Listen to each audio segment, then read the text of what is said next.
Things have to change. Again, it doesn't have to be everything overnight. The first thing that has to change is your mindset around the change itself. So understanding that you know that there are things that need to change. What is the first thing you're going to focus on? And and understanding that it's not going to happen 100% of the time. Do you feel like you just can't get ahead with your fitness or diet goals? Maybe you are so hyper focused on your diet that you've really been letting the fitness goals or even thinking about fitness go to the wayside. Or maybe you're the opposite where you're really focused on movement, but your diet could definitely be dialed in. Today, we're chatting with Coach Bronson all about these specific details and how to marry both the concepts of fitness and diet, how to set realistic goals for ourselves, how to gauge performance, and really how to have a better mindset around all of this. If you've really struggled with setting goals for yourself and really understanding the balance between fitness versus diet, this episode is for you. Now, Coach Bronson was on the podcast in episode 398 in December, where we were talking about keto carnivore workouts and motivation. And I loved his approach to changing diet, that I wanted to have him back on to talk about movement and how it relates to diet and how to set up these key goals for ourselves to see changes over time.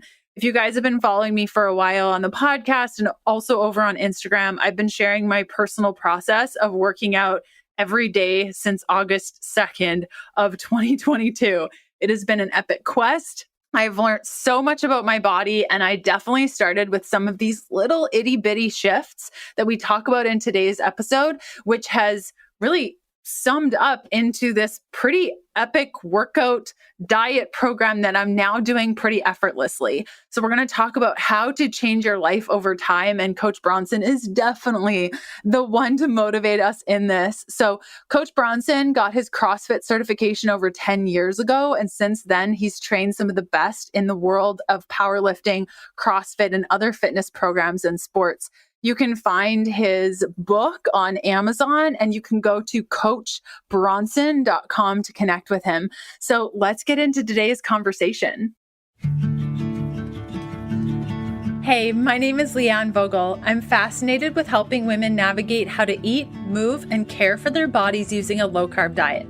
I'm a small-town holistic nutritionist turned 3-time international best-selling author turned functional medicine practitioner, offering telemedicine services around the globe to women looking to better their health and stop second-guessing themselves.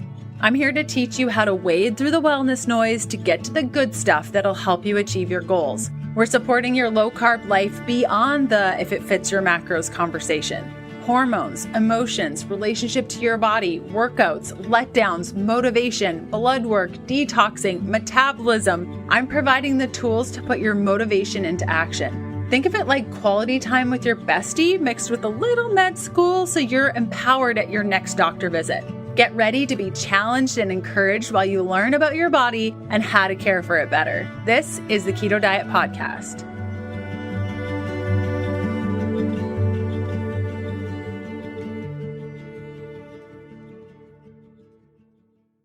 Hey, Bronson, how's it going? It's going great. How are you doing? I'm doing so well. Thank you so much for coming back on the show. I'm excited. It's fantastic. I just wanted to get an idea of what it's like to live on a boat and talk to you more about boat life.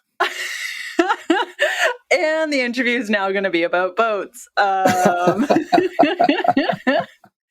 It's great. It's challenging. It's always changing. Yeah. It's a good time.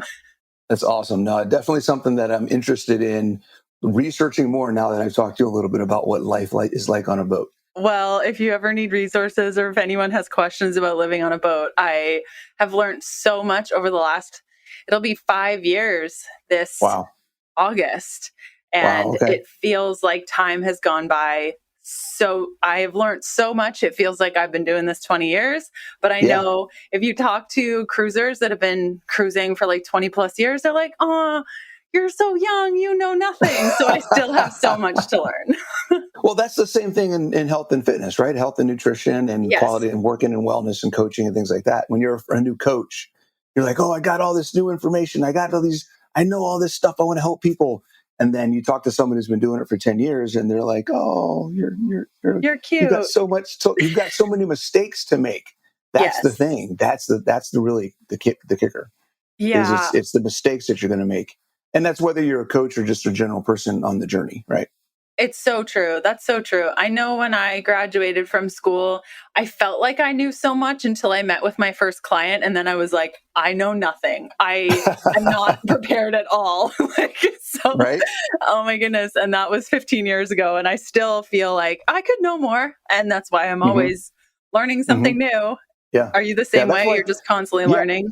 absolutely. The learning never stops. And whether it's going to a certification or just connecting with other people in the space. I think I learn more from these types of interactions that I have with other people who are coaches, who are kind of in the nitty gritty, getting dirty with other people. I get more actionable and more realistic feedback, even if it's just conceptually how they approach things differently than I approach things, gives me another way to look at perspective and look at my clients. Because maybe the way I'm looking at somebody, the reason I'm struggling with helping them is because I'm looking at things from the wrong perspective, and talking to other people who have clients that may be coming from a different place than my clients are coming from, or they may be coming from a different place than I'm coming from, gives me a different perspective. And as long as I'm open to that, it allows me to kind of look at my clients differently and look at the things that I'm talking about and how I approach things differently. Yes, completely. This weird thing always happens, in my coaching business where I'll have a conversation like this, or I'll read an article, or I'll watch like a series of videos. And then the very next day I have a consult. And had I not had that conversation or read that book, I would not be as prepared for that consult. Uh, And it happens like on Absolutely. a daily basis to the point Yep. where now I'm just like, okay, I know I'm being prepared for something. So I'm just going to learn this thing and I know I'm going to need it tomorrow. So, Absolutely. Absolutely. And if there's any coaches or people that are looking to get into coaching, listening to this, keep getting information, even if you feel like the information is rote and it's repetitive and it's getting boring and you keep hearing the same stuff all the time. Take your this is for coaches who are looking for information on how they can approach their clients differently and help their clients better. This is for anyone who's looking to make a change in their life, and maybe they've been following the same 15, 20 people for the past year and a half and they feel like they're not hearing anything new. Listen for different things. So if you're listening for the perfect macro or the perfect scientific explanation that's going to solve all your problems or whatever, you're going to keep hearing the same information and you're going to be like, no one has my answer. Start looking at, why are they saying that? What is the perspective they're coming at that problem with? What are they trying to accomplish with that information? And it's going to take you to a level higher that's above the scientific mechanism and the method and into the conceptual level, which now when we're in the concept level, we can apply those things to our situation. And it brings everything together in such a much better way. And it usually helps answer some problems you've been struggling with. yes, yes, completely. I couldn't agree with you more. I couldn't agree with you more. So today I really wanted to hone in on a couple of pieces that we didn't really get to in our last episode that released in Uh-oh. December. Uh-oh. Here we go. Okay. Let's do it. Yeah. Okay. So the first one being fitness versus diet. And, we can find it challenging. Do I focus on the fitness piece? Do I focus on the diet piece? Which is important? Do I have to have both dialed in? And then the other part of the conversation, I really want to get into how to gauge our performance. So we've decided based on this conversation, is it fitness? Is it diet? Is it a mixture of both?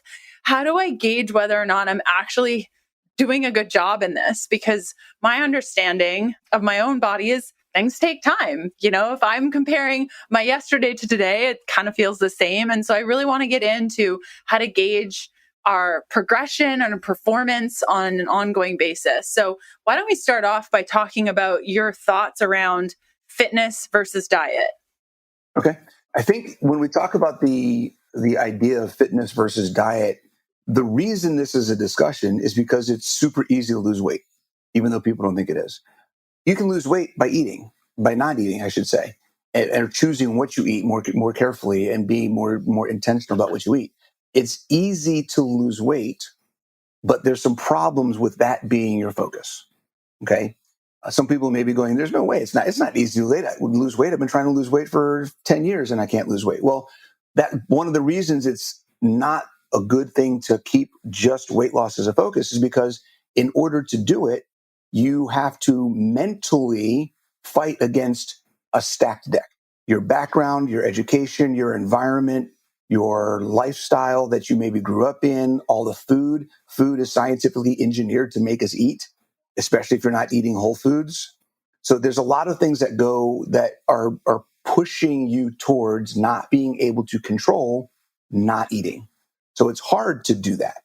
The other part about it is biologically, we are designed to move our bodies. So if we do everything we can just to control our intake, and we're not doing anything to offset that by controlling our output, then that is an imbalanced equation. And what does our body like to do the most? It likes to balance things. It likes homeostasis. So if I've got a bunch of stuff coming in, I need some stuff going out to balance that equation.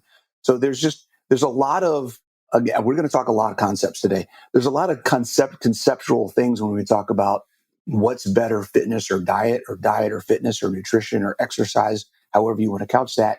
And really the question isn't which one's better. The question is, why does it matter? Why does it matter which one's better? If you're trying to, and this is where the difference of focusing on fat loss versus quality of life comes into play. If you're trying to improve your quality of life, then by definition, you need to work on both. If you're just trying to lose weight, you can stop eating for a month and you'll lose plenty of weight. That's not going to help you improve your quality of life. If you're trying to improve your ability to move, your ability to function day to day without having aches and pains and lack of energy and being fatigued and tired by the end of the day. If you want to, for me, like for us old folks, right? If I want to go play with my grandkids, if I want to go do stuff in my yard, if I want to be active, then I have to be able to do the things physically that my body or my lifestyle need me to do. In order to support that activity, I have to eat in such a way that my body is now nourished so that I can support that activity. So they are both equally important. Short answer long, they are both equally important. I tell people all the time that a six-pack is made in the kitchen, but a lifestyle requires exercise, right? In order to live your life independent, physically free, and not having to rely on others, medication, doctors, or aids, then you have to have physical ability as part of the equation.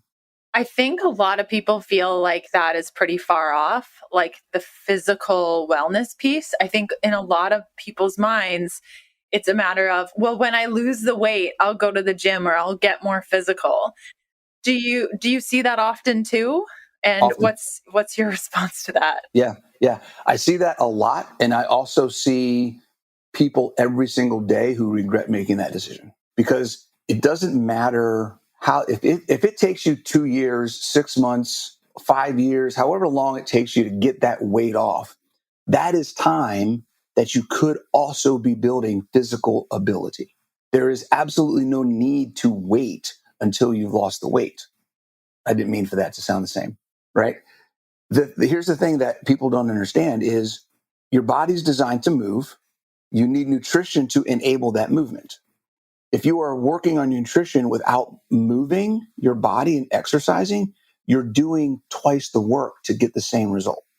So you can actually worry less about your nutrition, make the process of nutrition easier by keeping it more simple, add in some exercise, you're going to see faster progress. You're going to get where you want to go faster. And at the same time, this is the cool part, you immediately improve your ability to function, physically move, and your quality of life, because you are now building lean mass, building flexibility, building resilience, improving your immune system, reducing your risk of injury, improving brain function. I mean, the list goes on and on and on about the things that exercise can do for you.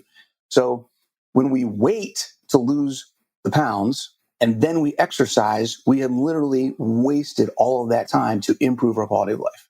Yes, completely. This is the first time in my life, I am 36 years old. This is the first time that I have combined proper nutrition with proper movement. And I am blown away at the progress that I've made in the last 9 months. Like, my body is very different than it was 9 months ago. And I can't Yes. even comprehend what it'll be like after 2 years of being consistent. Oh my gosh. You're gonna look at pictures from a year ago and be like, who the hell is that woman? Exactly. Like, and beyond, I got started on this because my mom got diagnosed with Parkinson's. One of the major ways to avoid many of the complications of Parkinson's, if I were to get it, is to have muscle at the time of diagnosis.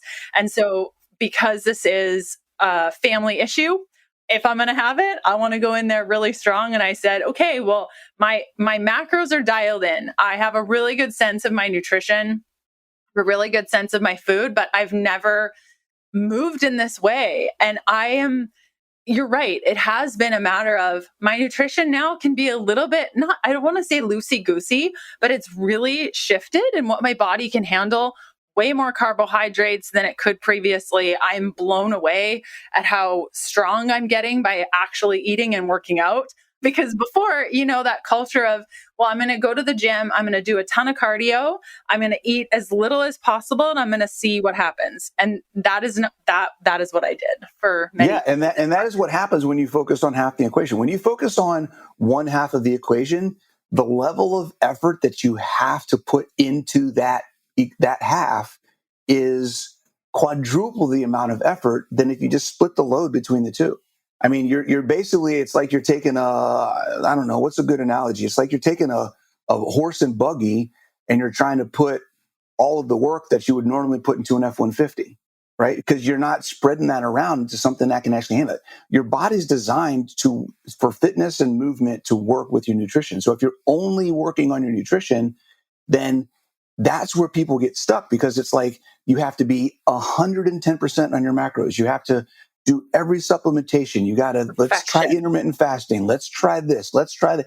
And they're trying all of these things on the nutrition side, which if they just exercised, then guess what? All you got to do is stop eating processed food, stop eating seed oils, eat real food, and exercise.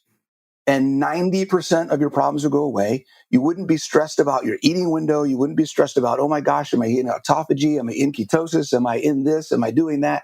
Like, it makes the whole process so much easier.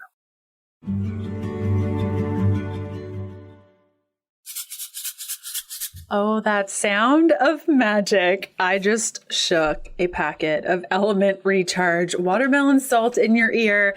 And if you're anything like me, you just salivated because you know that your body needs copious amounts of sodium to maintain your ketogenic diet. Now, sodium is the body's great solvent. It's a primary alkalizer. It's regulated by the adrenal glands, aka aldosterone, actually.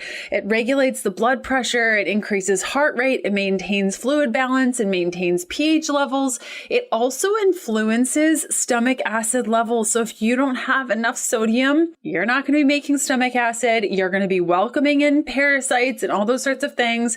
I say to my clients, think of your stomach acid like the initial wall that stops all those little critters from getting in. Sodium also influences cellular membrane permeability and so much more. In addition, it's not just sodium you're going to find in Element electrolytes. You're also going to find 200 milligrams of potassium. Did you know that the average body needs about 3,000 milligrams of potassium per day? I challenge you today to look at your food log and see how little potassium you're eating on a daily basis. This is a primary solvent mineral. Just like sodium, it's an intracellular mineral. It regulates the blood pressure with sodium. It maintains fluid balance, pH levels of the body. It influences cellular membrane permeability. It sensitizes the cell to thyroid hormone. So if you're having issues with your thyroid, the number one mineral you need to be thinking about is potassium. It also influences nerve conduction of the heart. It lowers heart rate, dilates arteries, and so many good things. So I just went through two of the three main minerals in Element electrolytes. Now, what I love about Element electrolytes is the flavor. They're really salty with 1,000 milligrams of sodium per serving. This stuff is good. I have it in my water bottle beside me. Now, I've been sharing Element for at least 2 years. I love this stuff, and Element has been so gracious with the offer for our listeners. You get a sample pack with any of your orders on Element. That's 8 single serving packets free with any Element order. This is a great way to try all 8 flavors and decide that watermelon salt is your favorite. No, I'm just kidding. It's my personal favorite. I love it. Same with the raspberry one, but you get to try them and let me know what you think. You can get yours by going to drinklmnt.com/KDP. This deal is only available through my link. You must go to drinklmnt.com/KDP to get your single serving packets for free with any order. Try it totally risk-free, and if you don't like it, share it with a salty friend, and they will give you your money back, no questions asked. You really have nothing to lose and everything to gain, so you can shake your Element along with me. I always carry it around in my purse. I couldn't imagine my keto life without it. So why do you think we have all this busy work? Like, that kind of deflects from our conversation a little bit, but why the busy work? Why do you think, being in practice as long as you have, I've written a couple of books that could contribute to the busy work of just like, try fasting, try this, that, and the other thing, right? And those tools are important. And sometimes those tools can be really, really helpful if you're dealing with some metabolic issue and you need the ketogenic diet and you need fasting to reset things. But why do you think we've created this landscape of do this and this and this and this when it's actually quite simple? I think to not try to use big words, but I think it's a confluence of expectations. I think on one end, the expectation for people is to move more, eat less. That's what we've been told. That it's our fault if we're fat. It has nothing to do with the food, has nothing to do with society, has nothing to do with the chemicals in the food, none of that stuff. It's just we eat too much. And so we are hyper focused on we have to control what we put into our mouth. That's the thought process. At the same time, society is giving us a completely, absolutely false, altered, and unrealistic image of what fitness actually is. So we have this giant mountain in front of us that we think is fitness. And then we have this chasm of despair and guilt and shame that we live in because we think that we're fat because it's our fault. So not only do we have to climb out of that chasm and realize that it's not our fault, we just need to do better and learn better. We need to learn more and re-educate ourselves about what nutrition actually is, and that the mountain isn't really a mountain. It's the same level as anything else, just it might be a couple stairs you got to take a step up, right? It's not that hard. So the reality of fitness scares people. The perception of fitness scares people. The reality of fitness is that it doesn't take much. Your body is designed to adapt to what you tell it to do. So if you consistently tell it, I want to do one more thing every day, then it will get used to doing that one more thing every day. And then a couple weeks later, you can say, I want to do another one thing every day. And then you can do another one thing every couple weeks, right? So the process doesn't have to be, I have to get in shape. That means I have to join a gym. I have to go buy clothes. I have to go in front of all these people I don't. No, getting in shape could literally be, I'm going to start walking up and down my stairs 5 times every day. If I have to go up once, I'm going to go up 3 times or something like that. Like, that's all it takes. Your scientific exercise science, there's a principle in exercise science called specific adaptation to imposed demands. And it basically means your body will adapt to the stimulus you apply to it. So if you continually apply a stimulus, it doesn't specify how much of a stimulus, it just needs to be more than it's currently getting. That's all it needs. So if you just apply a little bit more than you're doing right now, your body's going to adapt to it. And guess what? When it adapts to that little extra, you have just become more fit. That is the definition of improving your fitness. And so the barrier to entry to fitness is way lower than I think a lot of people expect. Yes, I know that one of the first things that I did was the steps piece. Like if I was walking to my car once, I would walk because we have to park really far away. That's boat life. Hey. So if I walk to my car once, I'll leave items in the car. I'll walk back to the boat, drop off some stuff and go back to the car to pick up more. And, like maybe it adds another 5 minutes to my process, but it really does make a difference. Like those little things. I totally agree with you.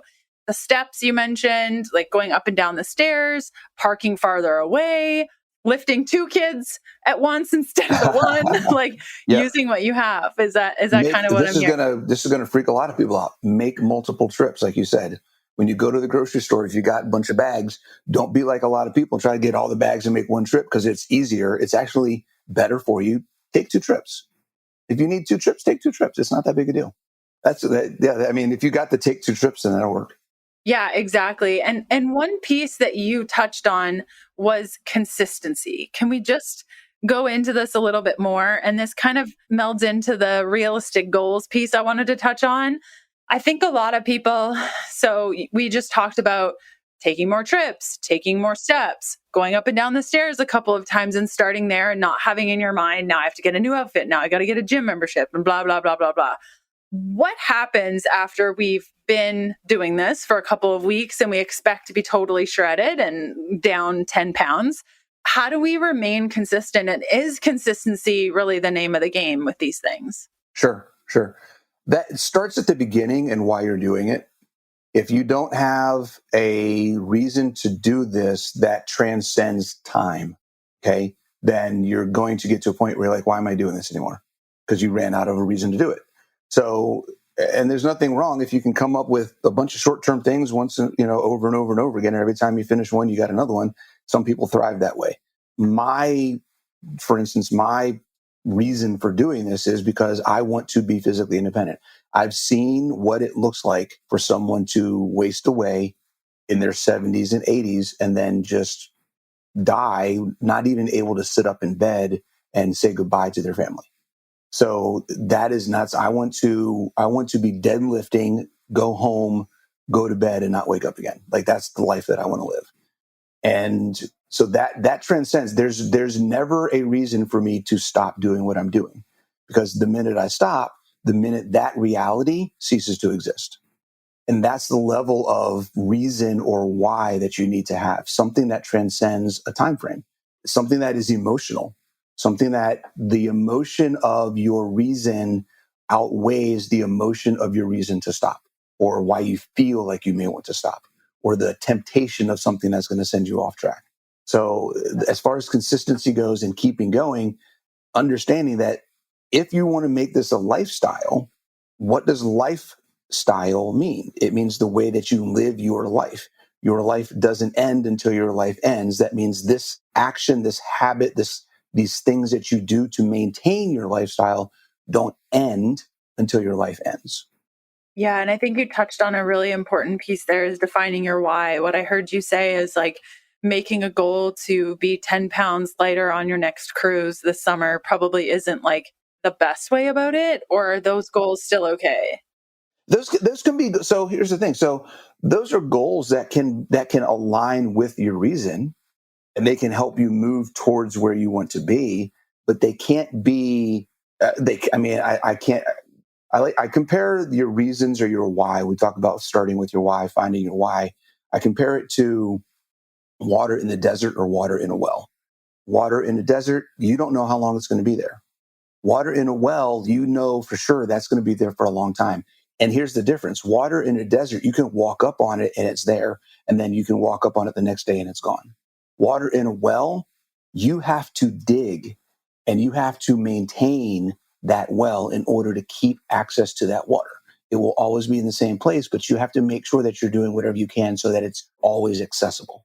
So, and that's what your why should be like. You should dig for your why. If your why is something that's off the cuff, I want to do this for this trip, that's probably not going to survive when Sandy brings in donuts to the office tomorrow. And that's going to be a struggle for you. If your why is, I want to make sure that I am physically able to be around when my great grandkids are born and I can play with them and do things with them because I didn't have that with my grandparents, and that is something that you're emotionally connected to, then who cares if Sandy brings in donuts? Has nothing to do with what my life is going to be like in the future.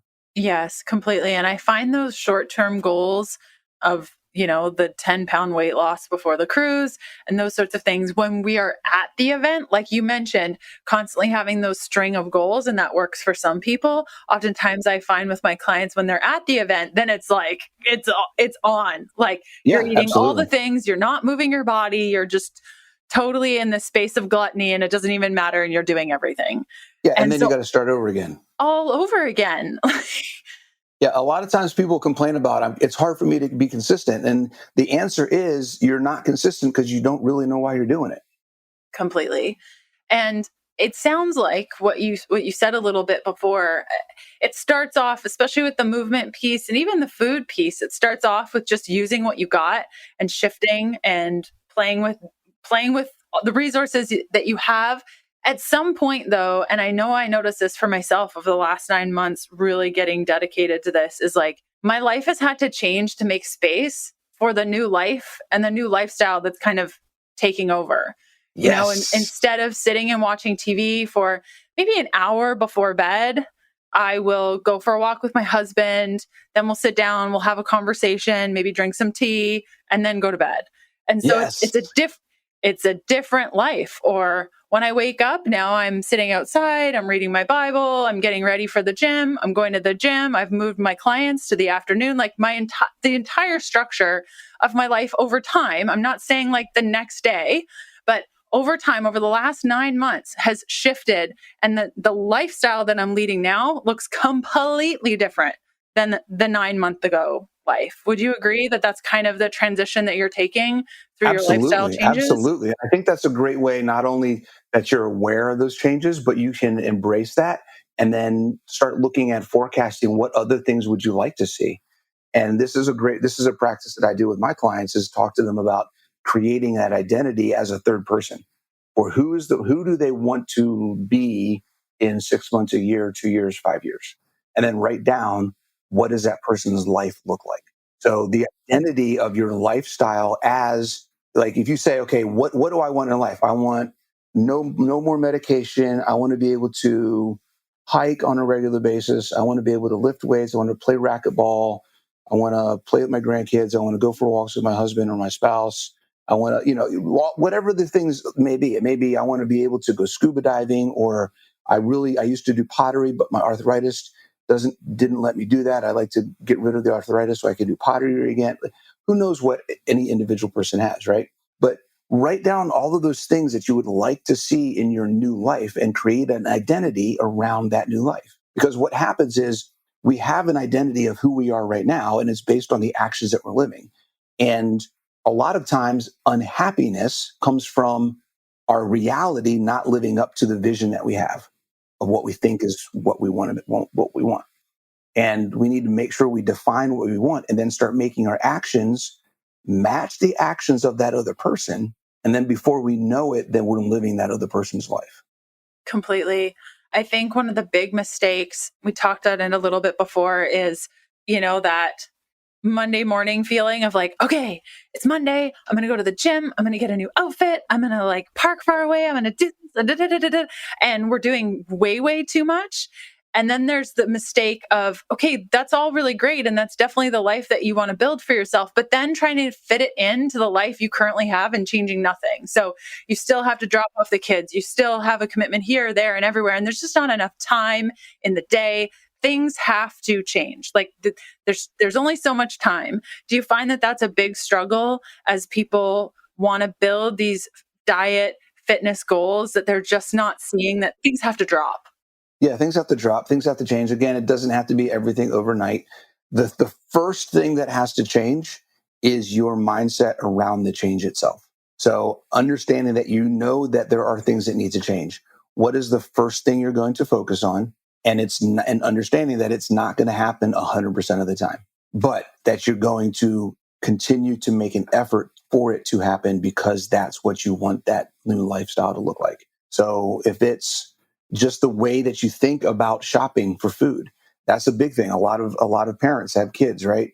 They got to figure out, how do I shop for food now? I'm trying to be healthy. But I'll tell you right now, parents, if you're making this change, you better not allow your kids to keep eating the crap and then come complain to me as your coach and saying, well, I buy this for my kids.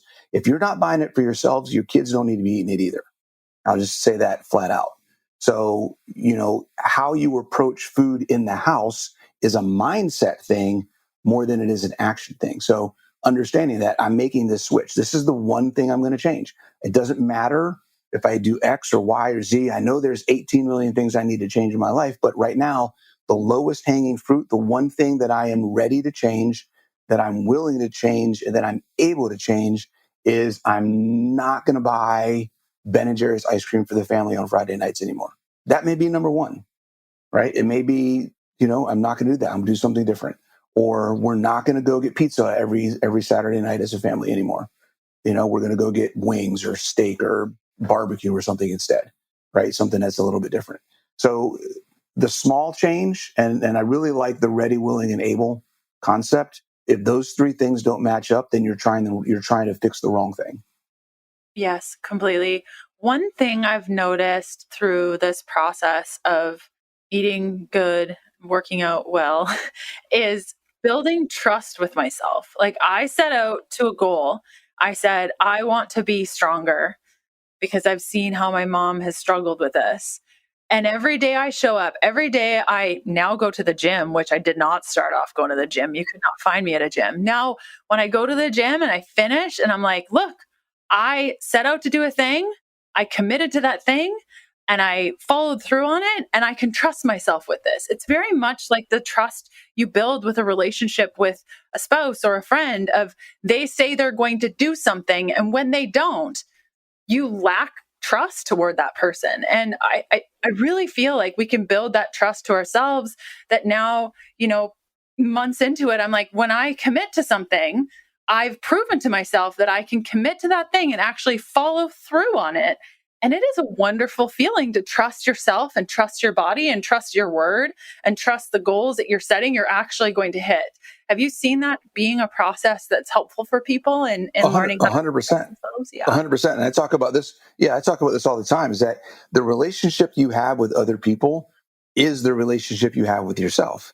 So we need to start looking at ourselves as two people in many circumstances, right? We need to trust ourselves. We need to love ourselves. We need to give ourselves grace. We need to be aware of ourselves and be honest with ourselves and not lie to ourselves. All of these things are the same things that you would say to your spouse about your spouse, right? So they work for you as an individual as well. So the more aware you are at how you treat yourself in your own self-relationship, the better this process is going to be. Because working out, exercise is one of the only activities that we can do for ourselves, by ourselves, where we can give ourselves a sense of external pride, as if we're proud of ourselves as a third person, if that makes sense. It totally makes sense. It totally makes sense. We don't get enough. Like how often do you wake up in the day, unless you have an amazing spouse or partner, and you get affirmation or a sense of appreciation from other people in your life? We don't get enough of that in society today. Working out is the best way that you can do that for yourself every single day. Completely. Perhaps you are supplementing with magnesium right now. Maybe you're doing a glycinate or a malate, or if you are wanting to get your bowels moving, maybe an oxide or a citrate.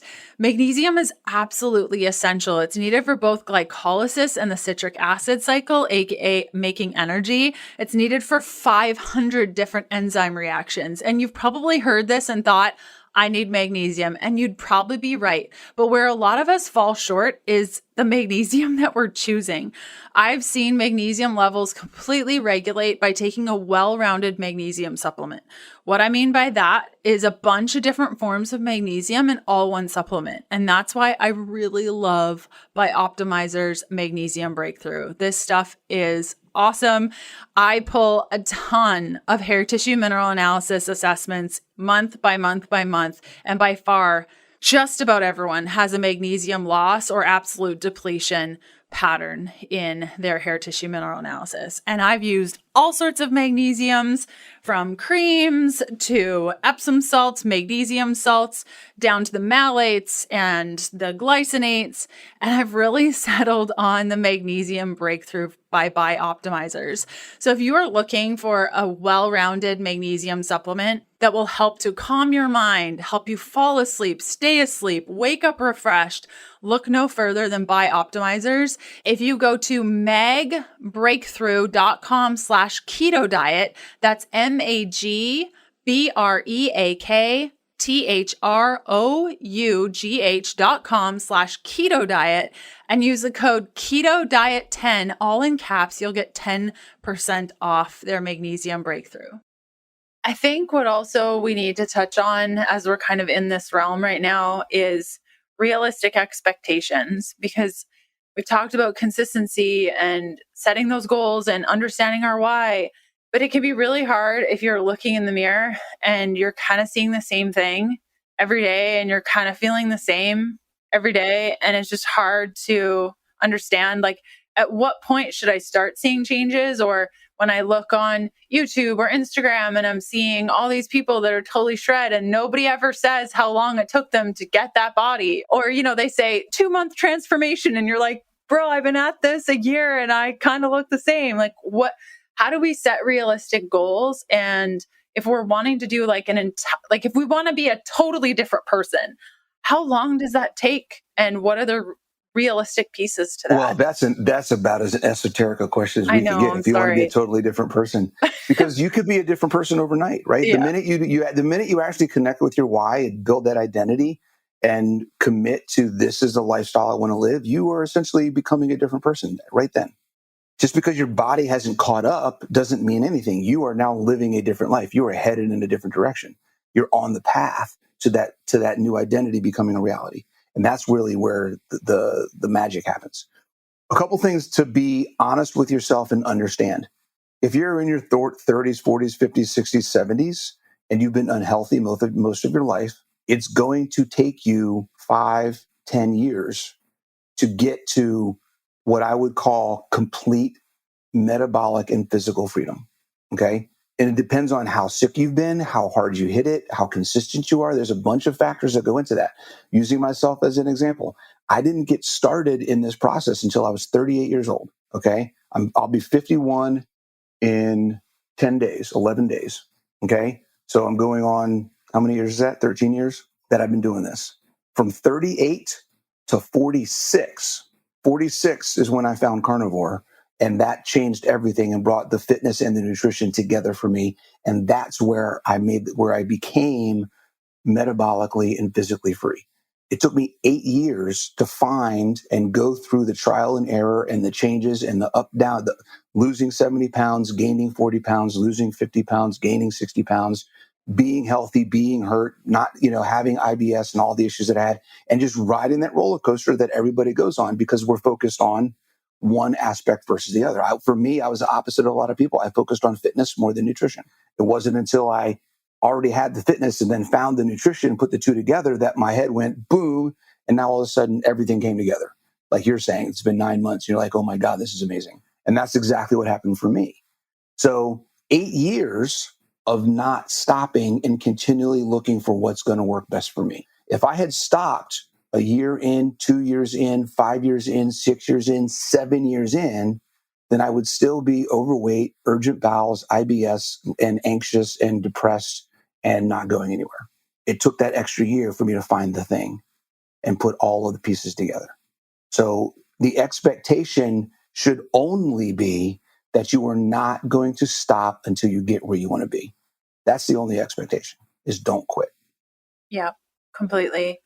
Do you feel like gauging performance, like as you're on that, it can be challenging, right? If you're still dealing with the IBS and you're still dealing with XYZ and you're trying and everything's feeling like it's feeling and you're just like, when is this gonna, you're very much like me in that way. I'm sure it sounds like we're very similar in that, like, I don't stop until I find the thing. Like when there's a bee in my bonnet, it'll just happen. Right. And I'm willing to put in 5 years, 10 years, 15 years, it'll just happen. But if we don't have that same drive, are there ways that we can gauge our performance to know whether or not we're on the right track or Oh, whether we need to 100%. pivot? Yeah, absolutely. And this is one of the other benefits of adding fitness into your lifestyle.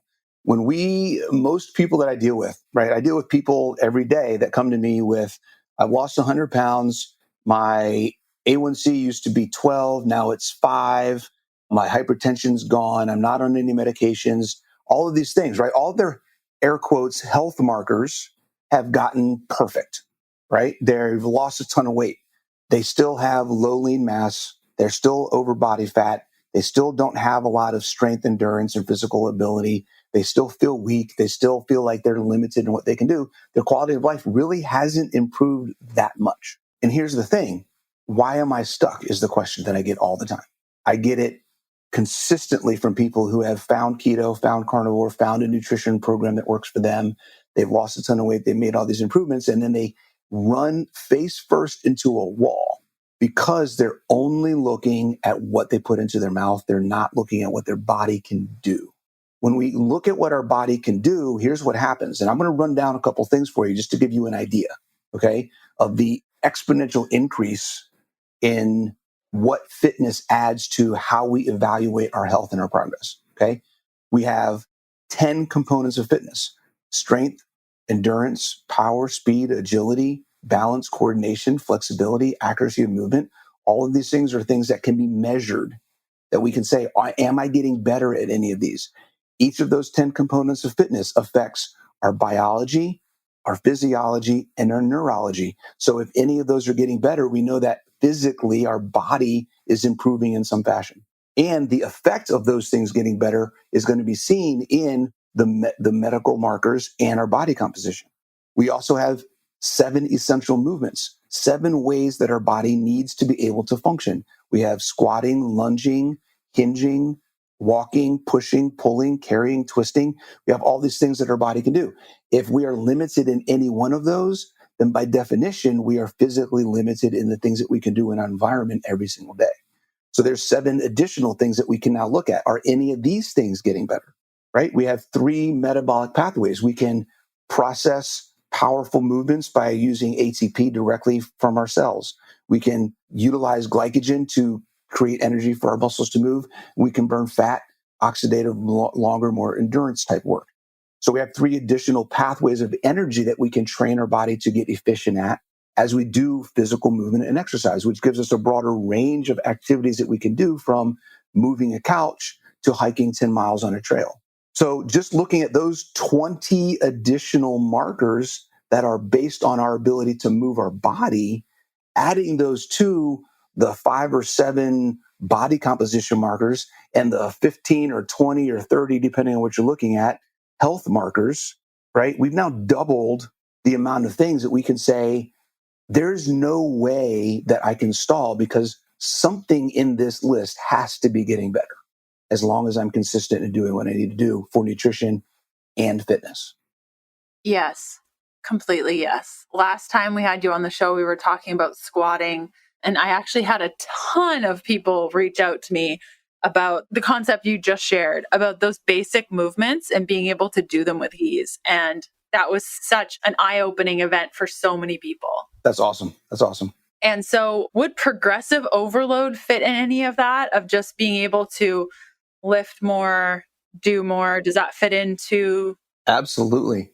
Absolutely. And I'm glad you're asking, because so it's too bad we don't have enough time, because I'm actually in the process of starting my 3rd book, which is going to be basically taking all of these exercise science, nutrition science, mindset concepts and putting them into a comprehensive, here's how all of this works together to impact quality of life. So progressive overload is one of the subjects that I'll be talking about in that book. And it's the second half of the 1% thing I talked about before.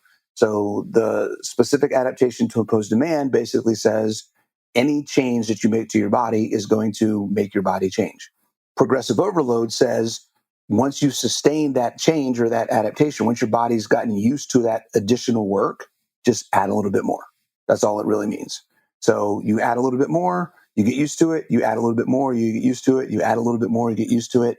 And it's basically the same way that you build and stack habits. You get used to doing something on a day-to-day basis. You don't even think about that you're doing it anymore. It just becomes what you do in your routine. It's easier to add an additional habit once that happens. If you try to add 2 habits right away, it's possible that that's going to overwhelm you. You won't keep either one. So it's the same way for your body. Do something that's a little bit more. I call it the 1% rule. It only takes 1%. When you get used to that, then add another 1% and just keep building on top. Yes, completely. Completely. I know how many times I tried to start working out, and I used to do CrossFit many, many years ago before I injured myself. And when I thought about working out, I thought I had to be at the same level that I injured myself with. And it was just such a deterrent for many, many, many years. And you're so right. As soon as I said, I'm just going to watch a workout video and do it once a week, and I'm going to start there. And when I'm consistent with that, I'll add a second, and then I'll add a third. And then I wasn't even thinking, oh, one day I'm going to end up lifting and talking about all these things. No, it was just like one thing at a time, 1% at a time. And that does add up over time. And it also helps so much with consistency, because you're not having that big grand plan all dumped on you on a Monday. Sure. Like now I need to overhaul my life. So yeah, and it takes the stress off the expectation. A lot of people have this expectation of doing all these big things, and then if it doesn't happen one day, then they're like, "Well, crap, I'm off plan, or I'm off track. I'm just might as well just stop." I tell people all the time, we go through seasons. So there may be a season where you've started a habit of, I'm going to go to the gym, let's say, or I'm going to work out at home, whatever it may be, 3 days a week, and that's your new habit you're going to start building. Okay, great. Something happens at work and they're like, you know what, for the next 2 weeks, you need to work overtime, or you need to work extra hours. And that totally messes up your schedule. And there's no way that you can make a full workout 3 days a week. So do 15 minutes 3 days a week and show up and make it a habit even though the action may be different, the habit stays the same. So building the habit is more important than what you're actually doing in a lot of cases. I hope that makes a little sense. Yes, completely. I totally agree. I was traveling recently, and the last week of my 3-week travel, it was so impossible to get my step goal in. And so instead of taking my usual 30-minute walks, which I do 3 or 4 times a day, I was doing 10-minute walks because that's all the time I had. But I was still getting out there. It was shorter time, but I was like, I'm still going to commit to this. Even if it's 5 or 10 minutes, I'm still getting out there, and I'm not sulking because I can make 5 or 10 minutes work. I can't make 30 minutes work. Exactly. Those little things.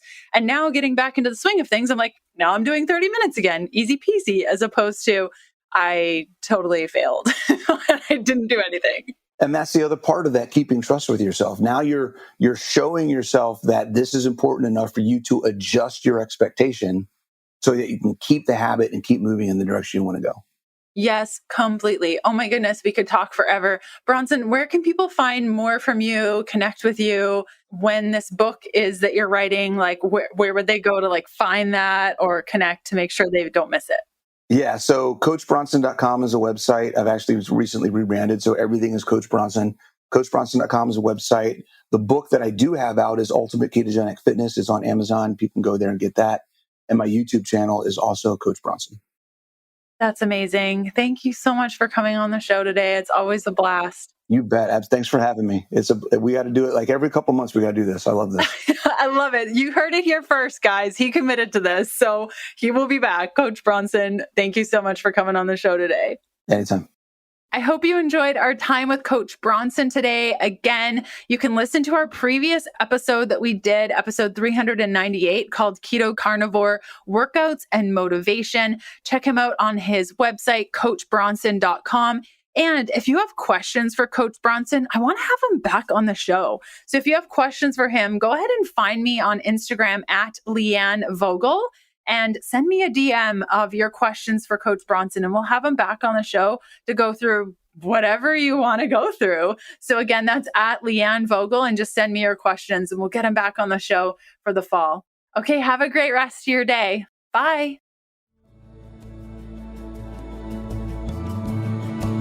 Thanks for listening. Join us next Tuesday for another episode of the Keto Diet Podcast. Looking for more resources? Go to healthfulpursuit.com for keto meal plans, weight loss programs, low-carb recipes, and oodles of free resources to get you going. The Keto Diet Podcast, including show notes and links, provides information in respect to healthy living, recipes, nutrition, and diet, and is intended for informational purposes only. The information provided is not a substitute for medical advice, diagnosis, or treatment, nor is it to be construed as such. We cannot guarantee that the information provided on the Keto Diet Podcast reflects the most up-to-date medical research. Information is provided without any representation or warranties of any kind.